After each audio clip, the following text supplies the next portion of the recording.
Hey guys, I'm very excited for another episode of Show About Science. This is your host Nate, and today we are going to be visiting the Sycamore Public Library and doing an episode with Gizmo Gearloose about the inventions that were inspired by animals. This is going to be an awesome episode, so stay tuned. Hello. Hi. This is Nate from the Show About Science. Yes, hi Nate. How are you? This is Christine Buik. I'm good. So, could you introduce yourself? I sure can. Thank you, Nate, for asking. My name is Christine Buik, and I work with a company called Chicago Region Interpreters. It's Cricket for short. And I've been doing this for a pretty long time. For about 28 years, I've been going around to families and school groups and kids groups and scouting groups, and I'm teaching them a little bit about different topics, different things. So that's what I do. What inventions have been inspired by animals?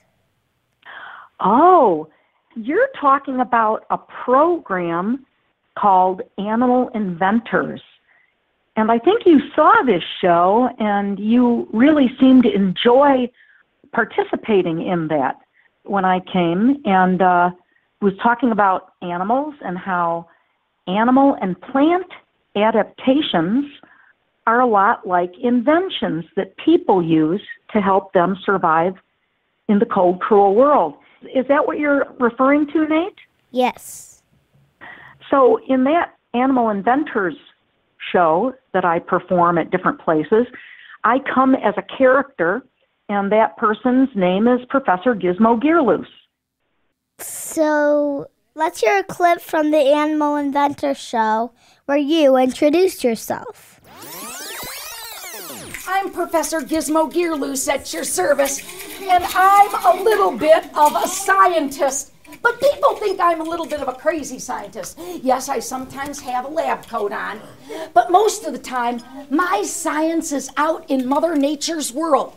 And what I like to do is I go around the world, and I like to explore, and I like to collect things. I like to collect inventions, and today I have lots of inventions on the table. But I also like to collect plants and animals, and I compare plant and animal adaptations, things that help plants and animals survive, with inventions that people have that help us survive. So let's think about it for a minute. The soaring wings of a bird. That would be similar to our airplanes or our helicopters. But wait a minute. There are other inventions, there are other adaptations, but we've got to get on with the show. So, you mentioned adaptations in that clip. I think we should talk about adaptations. Do you understand what that word is all about? It's basically like you adapt to your new environment. That's right.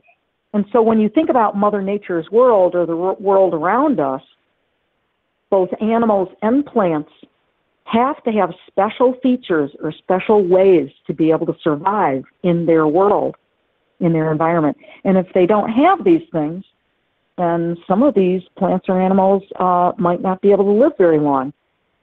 Now the question is, how do we get these adaptations on animals or plants? And what do you think Darwin might think? Would he say it's the survival of the fittest? Yes. But it's really survival of the good enough.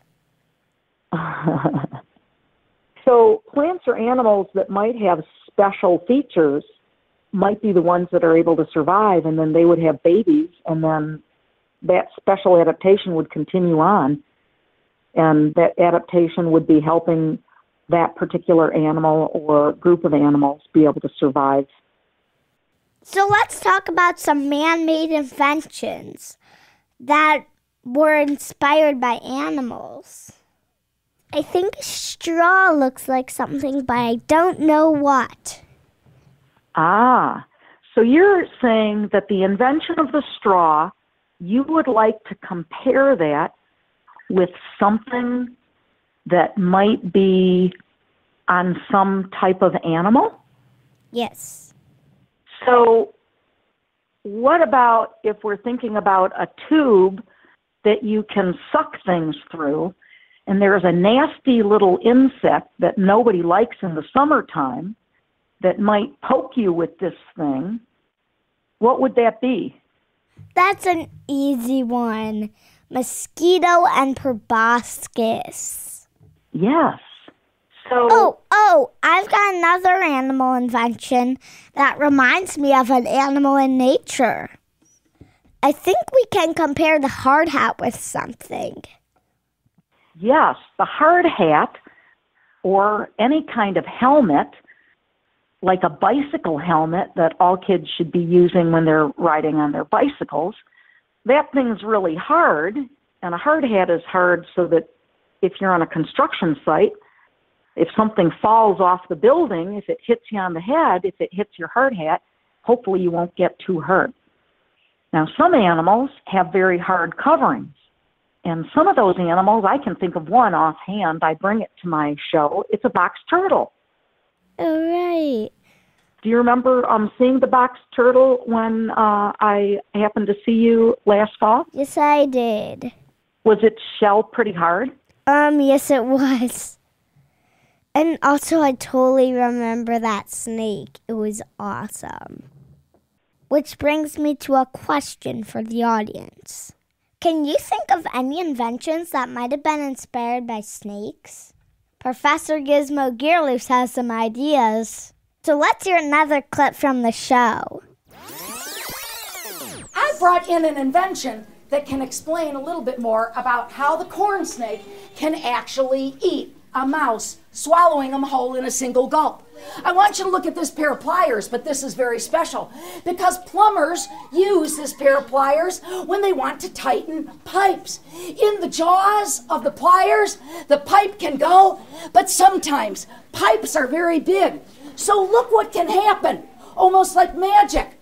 The pair of pliers unhooks itself, and a big pipe can fit in the jaws of the pliers. Now, wait a minute. Let's do an experiment with your jaws, because the snake's jaws are like this pair of pliers. Your jaws are different. Your jaws always stay connected. So take your fingers. Let's do an experiment. Take your fingers right where your jaw would be, and now open and close your jaw. Open and close your jaw. Your jaws don't unhook. They don't unhook, and so you do not have jaws like this pliers, and you don't have jaws like this snake. When this snake is looking for something good to eat, it will go in the cornfield, it will grab a mouse, it has no poison, but instead it squeezes the mouse tight. And when the mouse dies, he opens his jaws, unhooks his jaws, and he can swallow something bigger than his head. He can swallow a mouse in a single gulp.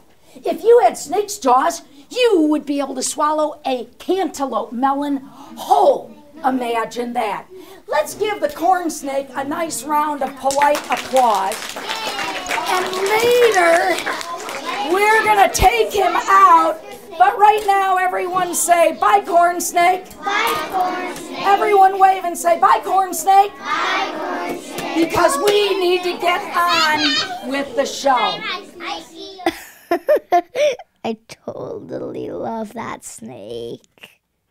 You like the snake? Yes. That snake was a non-poisonous corn snake, and that snake is adapted to be able to go places where there are brown colors, like in the cornfields or in the dirt in southern Illinois, and it blends in just like we use camouflage to hide things. So, Professor Gizmo Gearloose, I love the show, especially the snake. But did all of these inventions really come from animals?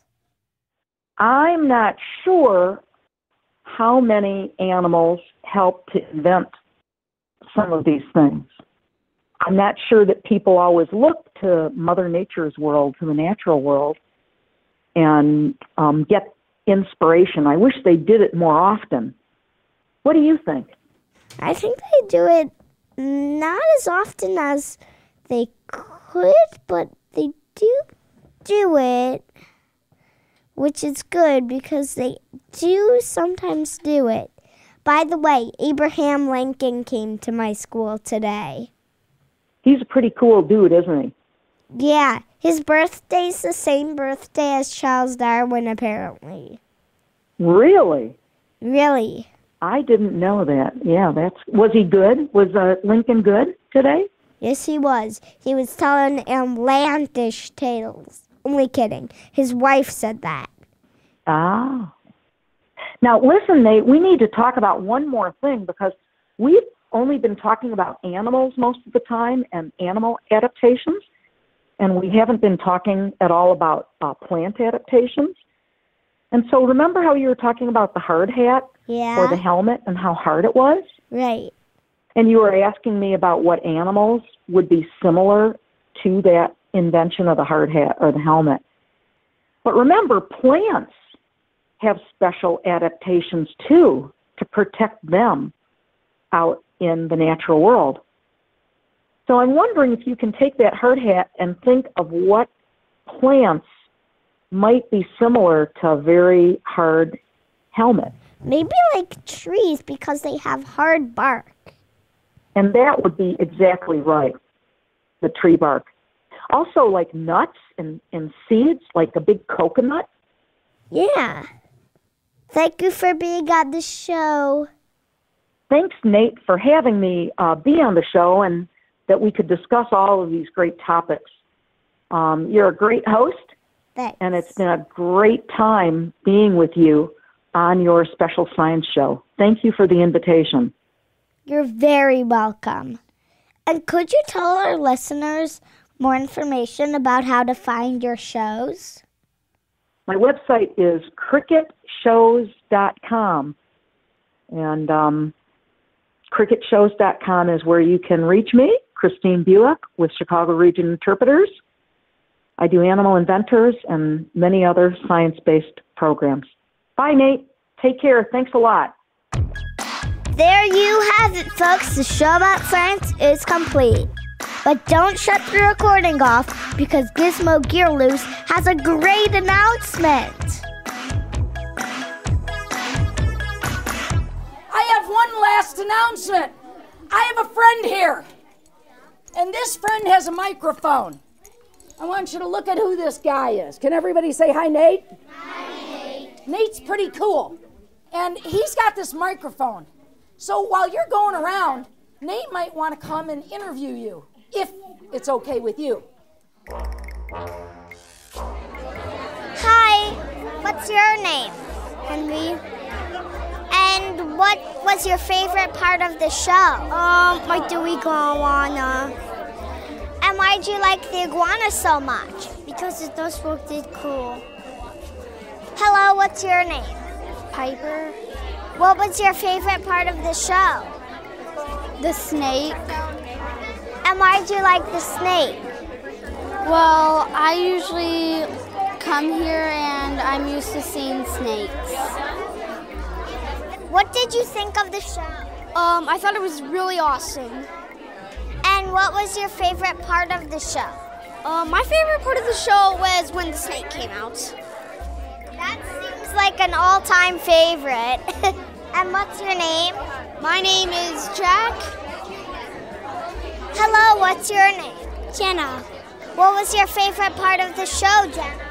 Well, my favorite part was looking at all the experiments, but my least favorite was the snake. And why was your least favorite part the snake? Because some bite and some are dangerous and some have venom that 10 seconds you might die.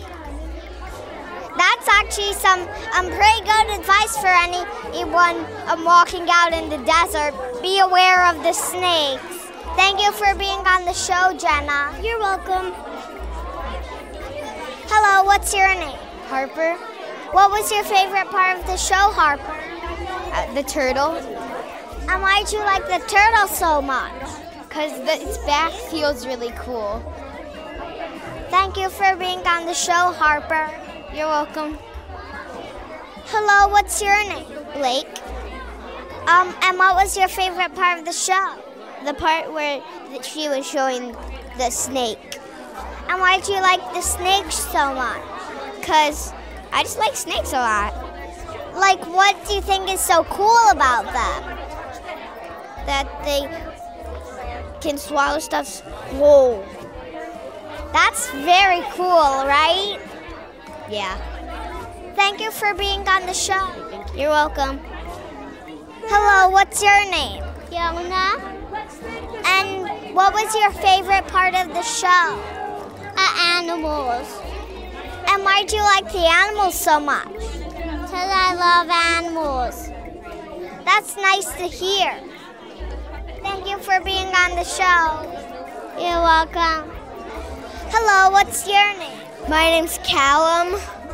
And what was your favorite part of the show? My favorite part was learning about the antlers and the horns. Because they're pokey. Hello, what's your name? My name is Brooke. And what was your favorite part of the show? When the snake came out. And why did you like the snake so much? It turns out a lot of people love the snake. I think snakes are pretty cool. And did you get to pet the snake? Yeah. Isn't it so slimy? Yeah. It's kind of slimy, but it's like a reptile. Yeah. It doesn't feel like you expect. You can definitely say that. Yeah. Thank you for being on the show. You're welcome. What did you think of the show? I think the show was awesome, and I really liked the show, and I liked the animals. And what was your favorite part of the show? Well, my favorite part is when they showed the snake, because I like snakes.